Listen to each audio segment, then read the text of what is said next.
Hey, what's up, guys? Vous écoutez Growing the Pack. Je suis votre animateur Julien Bournival, puis si vous êtes ici, c'est parce que vous avez compris une chose. Un autre niveau est possible. Un autre niveau de vie spirituelle, relationnelle, émotionnelle, financier. Un autre niveau est possible et c'est votre devoir d'essayer d'y accéder. Maintenant, vous pouvez continuer à blâmer votre boss, la lune, les étoiles si vous voulez, mais il n'y a rien qui va changer tant que vous déciderez pas de changer. Let's fucking get it! Hey, what's up, guys? Bienvenue au nouvel épisode de Growing the Pack. Aujourd'hui, j'avais envie de toucher un sujet qui est encore une fois relié aux deux derniers podcasts. Hein, vous savez, on a parlé de comment se setter des objectifs. On a parlé aussi de comment contrôler notre Reticular Activating System. Si vous ne savez pas de quoi je parle, allez écouter les deux derniers podcasts. Mais je voulais vous adresser un sujet qui est intimement lié à tout ça, puis qui, selon moi, est la deuxième chose qui va vous empêcher d'atteindre vos objectifs. La raison pour laquelle 99% de la population n'est pas capable d'atteindre leurs objectifs, puis pourquoi ça reste seulement des... comment ça s'appelle déjà, le crise de mots que j'aime pas, là? Des résolutions, OK? Puis que pourquoi les gens ne sont pas capables de les atteindre, c'est pour la raison suivante, OK? La plupart des gens ont de la difficulté avec le concept des différents niveaux de répercussion et leur compréhension de la motivation. De un, je ne crois pas en la motivation. Du moins, pas en tant que premier vecteur de prise d'action. Parce que je vous colle la shot. Vous avez peut-être écouté le dernier podcast. Vous êtes probablement seté les gros goals. Puis là, probablement que vous essayez d'activer votre RAS sur qu'est-ce que vous devez être capable de faire pour être capable d'atteindre votre goal. Puis je vous colle la shot. Une fois que vous allez regarder des choses, vous allez vous dire « Holy shit! » C'est peut-être ça qu'il faut que je fasse. C'est vraiment inconfortable. Ça me tente vraiment pas de devoir payer le prix de ça pour atteindre mon objectif. Probablement que vous avez la chienne. Puis le meilleur exemple que je peux vous donner, c'est disons que vous êtes dit, moi je veux me mettre en shape, je veux aller au gym, je veux changer ma shape. OK? La raison pour laquelle la plupart des gens ne sont pas capables de tenir leur résolution et atteindre leur objectif, c'est parce qu'ils évaluent leurs répercussions uniquement sur le premier niveau. Regardons la situation d'aller au gym ensemble. Tu veux aller au gym parce que tu veux changer ta shape, OK? Bien, éventuellement, là, le premier niveau de répercussion en ce moment, c'est quoi? Si tu habites au Québec, comme moi, puis que tu es en plein milieu du mois de janvier, comme moi, bien, il va probablement falloir que tu ailles déneiger ton char. Hein? Puis déneiger ton char, ça suce. OK? C'est pas le fun. Puis là, tu vas probablement prendre ton char en plein milieu de la tempête de neige pour aller driver jusqu'au gym, si bien évidemment ton gym est encore ouvert. OK? Puis ça se peut que ton gym soit pas ouvert, fait que ça se peut que ce soit encore plus souffrant que ça. Il va falloir que tu ailles dehors pour être capable d'aller faire ta course. OK? Ou il va falloir que tu ailles t'acheter des trucs pour être capable de les mettre chez vous, pour être capable de t'entraîner puis que tu te fasses une salle à gym. Peu importe c'est quoi, la première répercussion, la première suite logique de répercussion d'action, il suce. C'est pas le fun de devoir déneiger son char. C'est pas le fun de devoir aller s'entraîner. Parce qu'il faut que tu investisses 45 minutes à 1h30 de ton temps pour souffrir. Tu vas avoir mal aux muscles. Tu vas être raqué de main. Pourquoi quelqu'un voudrait passer à travers toutes ces étapes-là? C'est simple. C'est à cause du deuxième niveau de répercussion.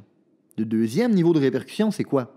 C'est qu'après avoir souffert, après avoir déneigé ton char, après t'être fait chier à te déplacer, après avoir mis ton suit pour aller courir dehors, après avoir fait n'importe quoi qui n'est pas le fun dans le premier niveau de répercussion, ben tu arrives au deuxième niveau.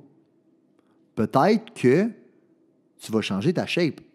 Peut-être que, en changeant ta shape, non seulement tu vas changer ta shape, mais tu vas avoir plus d'énergie. Peut-être aussi que tu vas te sentir mieux dans ton corps. Puis le troisième niveau de répercussion de tout ça, c'est que à travers le fait que tu vas avoir changé ta shape, tu vas avoir plus d'énergie, tu vas te sentir mieux dans ton corps, ben peut-être que tu vas avoir une meilleure confiance en toi, puis le fait que tu as une meilleure confiance en toi va peut-être te permettre de performer mieux dans toutes les sphères de ta vie. Fait qu'on s'entend que le troisième niveau de répercussion est intéressant. Le problème, c'est que la plupart d'entre vous, la plupart des gens, peut-être pas vous parce que vous écoutez le podcast en ce moment, mais la plupart des gens, stop leur réflexion au premier niveau de répercussion. Le premier niveau de répercussion, il suce. Puis vous savez pourquoi il suce? Parce que vous devez le faire longtemps avant d'avoir les résultats du deuxième niveau de répercussion. Mais le problème avec ça, là, c'est que la plupart du temps, les gens s'attendent à être motivé avant de prendre action, alors que la motivation vient à travers l'action. Tu sais, on dit l'appétit vient en mangeant, ben c'est ça, tabarnak. C'est qu'en bout de ligne, tu vas pas être motivé à devoir subir le premier degré, le premier niveau qui suce pis qui est chiant. Ben non, il y a personne qui est motivé à travers ça, calice. Mais c'est à travers le fait de le faire maintes et maintes fois que éventuellement ton cerveau va être capable d'associer la souffrance que tu vis au premier niveau au résultat du deuxième niveau, puis éventuellement peut-être au résultat du troisième niveau, qui va probablement te donner ta vie optimale, puis qui va te permettre d'atteindre les objectifs que tu t'es setés en début d'année. Puis vous savez, c'est quoi la deuxième chose qui vole les gens dans leur capacité d'atteindre leur objectif? C'est la suivante. Vous avez tendance à évaluer vos résultats et non vos actions. La plupart du monde vont me dire « Ouais, mais c'est quoi le problème avec ça? » Ben, il y a un tabarnak de problème avec ça, puis c'est le suivant. C'est que quand tu commences à t'entraîner, tu n'auras pas les résultats automatiques. Fait que vu que tu n'as pas les résultats, tu n'atteins pas le deuxième et le troisième niveau de répercussion. Puis à cause de ça, le seul niveau de répercussion que tu vis, c'est le premier. Puis vu que tu t'évalues selon tes résultats, puis le résultat, c'est que tu vas te faire chier dehors, ben tu finis par quit, tabarnak. Parce que tu n'es pas en train de t'évaluer selon tes actions, tu t'évalues selon tes résultats. Puis si on revient au podcast que j'ai expliqué du fucking shitfield, quand tu as la foi, tu le sais que si tu fais les bonnes choses, ils viennent à toi. Donc, tu le sais qu'en faisant les bonnes choses vont finir par venir à toi. Donc, tu le sais qu'en souffrant, tu vas finir par avoir le résultat. Donc, tu le sais que si tu t'évalues selon tes bonnes actions que tu fais day in, day out, tu vas finir par avoir le bon fucking résultat que tu cherches. Puis, tu sais quoi? Ça marche de l'autre côté aussi. La raison pour laquelle vous n'êtes pas capable d'atteindre vos objectifs, tabarnak, c'est qu'une fois que vous arrivez à avoir une shape qui fait du sens, ou une fois que vous vous rapprochez tranquillement des objectifs que vous vouliez être capable d'atteindre, qu'est-ce que vous allez faire? Vous allez vous évaluer selon vos résultats. Puis vous allez vous dire « Holy shit, mama, I made it. Hey, j'ai changé ma shape. Hey, je suis plus en forme. Hey, je suis plus en santé. » Puis tranquillement, vous allez arrêter de mettre les actions qui vous ont amené où est-ce que vous êtes. Puis à cause de ça, vous allez vous voler vous-même de votre propre capacité à atteindre vos objectifs. Parce que vous vous jugez selon vos résultats et non vos actions. Puis vous savez, c'est quoi le catch là-dedans? C'est que les résultats prennent du temps à venir. Hein? Fait que si on s'évalue selon nos résultats et non nos actions, on se décourage. Puis on ne se rend pas au point d'avoir des résultats. Puis le problème, c'est qu'une fois qu'on a les résultats, non seulement ça prend du temps avant de les avoir, ça prend du temps avant qu'ils s'en aillent. Ça prend du temps avant qu'ils disparaissent. Puis ça, avec, ça vous vole de l'opportunité d'être capable de step up. Parce que vous allez avoir le résultat, vous allez vous juger selon le résultat, vous allez vous dire, Chris, en fond, je garde ma shape, je garde mes affaires, j'ai plus tant besoin de travailler, j'ai plus tant besoin de faire ci, j'ai plus tant besoin de faire ça. Puis vous n'allez pas la perdre, la shape. Vous allez juste la perdre tranquillement. Jusqu'à temps qu'à un moment donné, vous rendiez au bas de l'échelle, holy shit, j'étais là, puis je suis rendu là. Puis ça, c'est la même chose à travers n'importe quoi que vous faites. J'ai une métaphore pour ça, puis ça a l'air vraiment niaiseux. C'est comme, tu sais, admettons, là, les vieilles pompes, tu sais, qu'il y avait dans le temps, là, quand il y avait un puits, puis tu voulais être capable de tirer l'eau du puits. Puis là, tu étais là, man, puis tu poussais ça. Tu sais, vous savez, c'est quoi? Moi, je l'ai pas vécu ça, peut-être mon père l'a vécu, mais moi, je l'ai pas vécu. Mais vous comprenez la métaphore quand même, hein? C'est que tu es là, puis tu pousses sur l'esti de pompe pour être capable de tirer l'eau du fond du puits, puis la faire sortir. Est-ce que vous pensez que tu vas commencer à donner 2-3 coups, puis que l'eau va commencer à sortir? Non. Puis si tu penses ça, t'as la tête dans le cul, big. Mais réellement, qu'est-ce qu'il faut que tu fasses? Il faut que tu continues à apaiser. Puis au début, c'est tough parce qu'il n'y a pas de pression dessus, man. Tu vas forcer fort pour être capable de la faire sortir. Tu vas forcer, puis tu vas forcer, puis tu vas forcer. Puis à un moment donné, ben, l'eau, elle va monter, puis elle va monter, puis elle va monter, mais vraiment tranquillement. Puis à un moment donné, elle va commencer à sortir à des mini-gouttes. Puis qu'est-ce que 90% de la population va se dire? Ça veut dire quoi? Tout ça pour ça? Puis ils vont fucking quit. Puis ça, c'est la raison pour laquelle 90% de la population atteindra jamais ce qu'ils veulent dans la vie, puis seront jamais capables d'accomplir rien de significatif. Puis qu'est-ce qui se passe? il y a un 10% qui va continuer à pousser.